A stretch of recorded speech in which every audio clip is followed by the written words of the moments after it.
Hello, good people. Allow me to take you through a journey of my life today. My name is Kevin Nodera, and I'm from Kenya. For those of you who might be in Kenya, you understand and you can tell where Lake Victoria lies. For those of you who have never been to Kenya, I will tell you that Lake Victoria covers four counties. We are divided into counties. So, four counties, that is Kisumu, Migori, Siaya, and Homa Bay. So I'm from Homa Bay to be specific. Being born and raised within a fisher communities has never been a joke. It has never been easy, and even today as we speak, there are a number of things that are taking place, going on there. My mother and my father were not rich. We were born poor. And my mom did all she could to take care of us as a mother and as a woman. And this is why I appreciate all women outside here. We didn't have money, and with the main source of economic income, which is fishing and selling of fish, she ventured into a fish business. So she could go to the lake and get fish and come back and sell to people. But because we didn't have capital, today I want to explain to you something that is going on within a fisher communities, and it's called sex for fish. For those of you who have heard of it, it's well and good. For those of you who haven't, then just give me like a second to explain. Sex for fish is trading of sex and fish. So a woman doesn't have money, she goes to the fisherman gives her fish, and she gives sex. And it is a forced sex trade. It's not like you do it willingly. You do it because you need fish, because you have to take care of your kids and your family. And so this is what my mother went through, exchanging sex with fish, or sex for fish. And this is how she contracted HIV and later died. That was way back in 2004, and the same as to my dad in 2004. And unfortunately, as if this was not enough, my elder sister, who was left to take care of us, also died of the same problem that my mother went through. Because we were left after their demise, she was the only person who could take care of us. And she also ventured into fish business, and this is how she contracted HIV and AIDS and later died.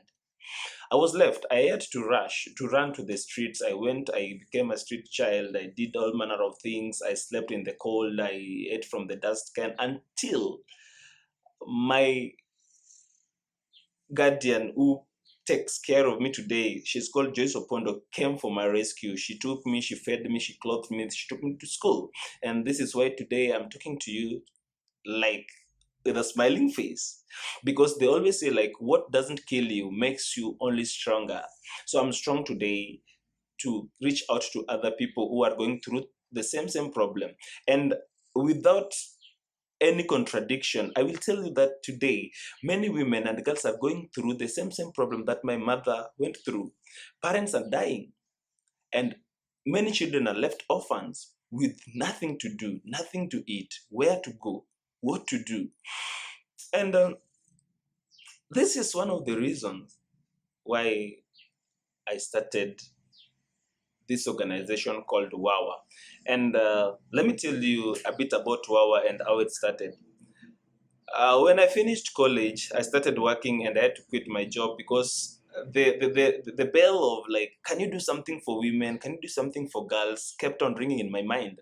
And so I decided like, no, I have to write something, a script about sex for fish and relate it with my life. And I did so, and I submitted it to Kanthari International. Kanthari International is in India, and it's an institution where they really bake, they fully bake social visionary leaders. And I really appreciate Kanthari for doing a good job to the communities outside here, training the social visionary leaders, those who have a dream of becoming who they want to be and bringing a change that they want to see in the community. This is a good initiative. I really appreciate you, Kanthari. And so I got a scholarship and I went to India. I studied for 7 months to become who I am. And this is how Wawa Kenya was born. And Wawa Kenya What is it? Wawa Kenya is an organization, is a non-governmental organization, and it's an abbreviation which means wanawake wavuvi in Swahili, and in English it's fisher women. So I know people are asking, so what is fisher women? Fisher women, have you ever heard of fisher women? No, I know you haven't heard of anything to do with fisher women. The only thing that you know of is fishermen. So let me deconstruct the narrative that people always think that it is only men who can become fishermen. Maybe, if I may ask, did they even learn how to be a fisherman in school? They didn't. They didn't. And so this is how we come in. We want to train women to become a fisher women. And this is what we've done so far. Today, as we speak, Wawa Kenya has trained 16 women in fishing. They go inside there, they get fish, and they come out. And mark you, they are using the boats to go and fish. And they are even peddling the boats by themselves, and they have the lifesavers. So in case of anything, they can even swim because they have the swimming skills with them as compared to men. I don't know whether it's inborn, but this is an opposite. It doesn't matter at all whether men knows how to do it or women knows how to do it. Can the society, can the community work together to bring the social change that we want to see? Can community, women and men, work together so that they can have the economic development together? No one should be left behind, remember. And I'm glad because today as we speak, 2 months ago, we just launched a workshop, a carpentry training for women who want to make boats. And they're really making good things.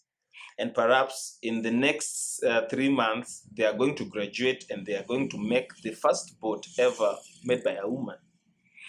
And so I want to challenge each and every person out there that never ever lament on the process. Just trust the process and see your life changing. I trusted the process. I was born a stammerer at some point. I couldn't speak. Numb, I mean. And I started speaking. I went to the streets. I lived there. I left the streets.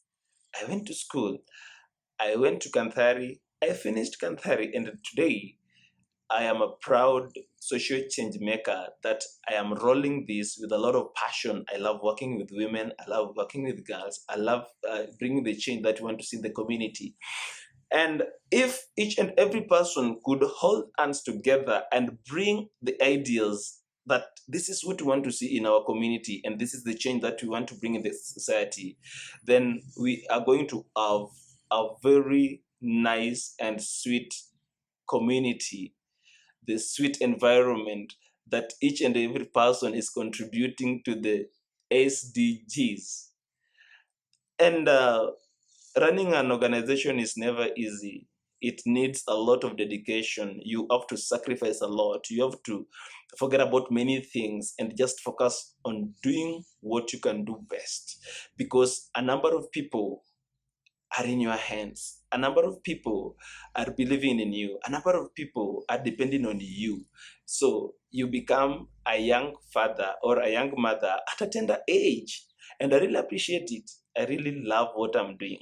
So if anyone is outside there who wants to help the community, please, you can reach us through either phone call or do us the mail.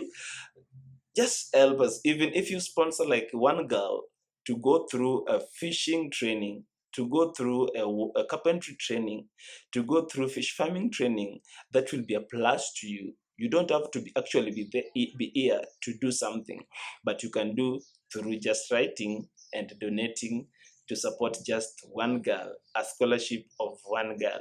You email me, then I will give you the breakdown and appreciate who you are. Because I will repeat again, what doesn't kill you makes you stronger. And if this life you're living gives you a lemon, try to make a lemonade out of it. Thank you very much for listening to me. Thank you very much, and I appreciate all of you.